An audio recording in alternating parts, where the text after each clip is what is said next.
When we talk about screen time, there's really no magic number as to how much time is appropriate, and especially during times like now, we've got to look at this holistically. So instead of saying 2 hours per day or anything, any sort of number, what I want you to focus on is on 4 questions. First, do I have time to be doing this right now, or should I be doing something else? You need to decide whether or not you need to be using the screen for school, or if you have time for just some free time screen time. There's nothing wrong with it if you have the time for it. But if you should be doing your homework, if you should be sleeping, if you should be doing your chores or spending time with family, it is not the right time for screen time then. The second thing we want to look at is how much physical activity are you getting? It's really important to move more than you sit every single day. So if you were just sitting for the last 15 to 30 minutes doing a lesson, it's now time to get up and move for 30 minutes so that your body does not get fatigued and really start to get too tired. The third thing we want to look at is something called ergonomics. And what ergonomics are is the health of our posture. And when it comes to ergonomics, we do lots of things with our technology that we don't realize could really be hurting us. If you are staring at a screen too closely, every 20 minutes, you need to look away at least 20 feet for 20 seconds to give your eyes a break. You want to make sure that your thumbs aren't doing this all day long and then you're hurting yourself, that your spines are not all tilted and scrunched up. We want to sit up nice and straight to make sure that our posture is healthy too. And finally, the fourth question, and probably the most important, is does my behavior work for my family and for myself? If you're playing a video game and you can't stop playing that game, it's probably not the right game for you to be playing for right now. Or if you watch a certain show and afterwards you feel angry or frustrated or upset, it's not the right show for you to be watching for right now. If you are frustrated or anxious or upset and your technology is contributing to those problems, it's time to put it down and do something better for yourself. What are some things you can do at home that do not involve screens? Talk to an adult in the house about this question. You can pause this video now while you discuss, and then resume the video when you are ready to go to the next slide.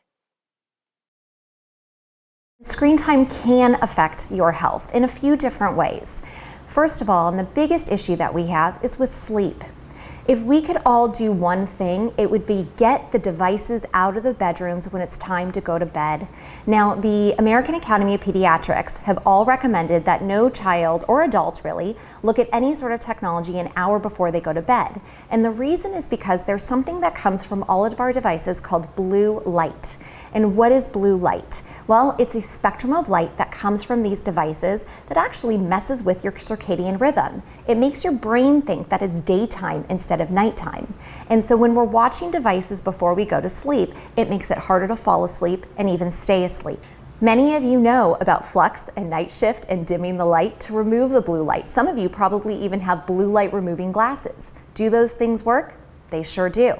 But that fixes problem number 1, but not problem number 2 or 3. Problem number 2 and how technology affects our health. We don't get off the technology when we say we're going to. And so by taking that device into your bedroom at night with you, oftentimes you're on way later than you meant for it to be, and now you're not getting the appropriate amount of sleep. If you are currently in elementary school, you need 10 to 12 hours of sleep every single night. And if you're not getting it, what happens? Well, it affects 3 things. Your memory, it makes it much harder to learn and hard to remember things. It affects your mood. It can make you agitated, frustrated, or angry. And it even affects something called your metabolism, which is the hormones in your body that keep you at a healthy weight. We tend to overeat when we don't get enough sleep, which can lead to later issues. So not having that device in your room because of the blue light and overuse are 2 reasons. The third is a science reason, and it has to do with something called electromagnetic force. Those are big words you don't have to remember, but here's what you need to know. When devices are in the bedrooms, they give off a certain amount of energy, and this energy stops the production of a hormone in your brain called melatonin. That's the thing that also helps you fall asleep and stay asleep. So by keeping those devices in your room, it's keeping your brain active all night long, even if it's in airplane mode, even if it's in do not disturb, and even if it's turned off. So if we could get those devices out of the bedrooms when it's time to go to bed, we will all be much healthier. What are 3 reasons to get the technology out of your bedroom at night? Talk to an adult in the house about this question. If elementary age students need 10 to 12 hours of sleep a night, how much do you think you need? You can look it up, but I can tell you right now, it's at least 9.25 hours every single night, up to 11 hours of sleep. Are you getting that much? If not, it could be affecting your overall health. We keep all of our devices on a charging station in a central location in our house. And we do this for several reasons. And the first one is that it serves as a reminder that there's a time and a place for everything. And if we should be doing homework, if we should be reading a book, if we should be out exercising, if we should be having dinner with our families, it's not the right time for us to have our devices on our bodies. You are much more likely to pick up your device and start looking at it when it's in your pocket or in your hand. But one of the nice things that it does is, let's say for a moment you're in the middle of a conversation with someone and your phone dings or vibrates. If it's in your hand, you're going to automatically pick it up. If it's on the charging station, you're going to stop for a moment, say, "Excuse me," to the person you're talking to before you turn your back on them and pick up a device. These are just good manners and something we should all practice every single day. The second reason we keep our device on the charging station is because we don't have devices on our person when we're not using them. There's a lot of information out there that we just don't know yet about how all of this technology is affecting our health. So, when Apple put in their iPhone manual a couple of years ago that you should keep your phone 6 inches from your head when talking on it, it started me on this process of looking into whether or not I should be wearing AirPods or keeping my phone in my pocket. And what I found is that we still don't know for sure what is safe and what is healthy and what's not. So instead, I like to mitigate my risk, which basically just means reduce my risk.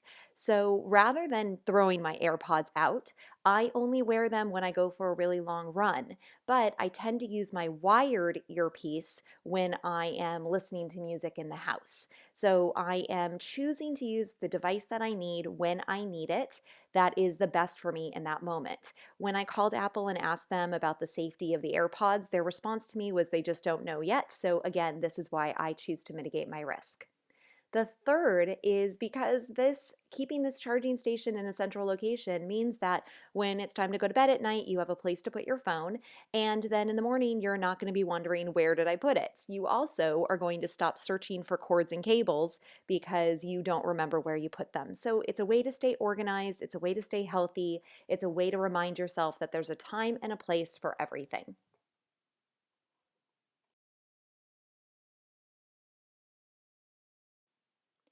Where can you and your family members keep the technology at night while you sleep? Talk to an adult in the house about this question. Let's talk about screen time with friends.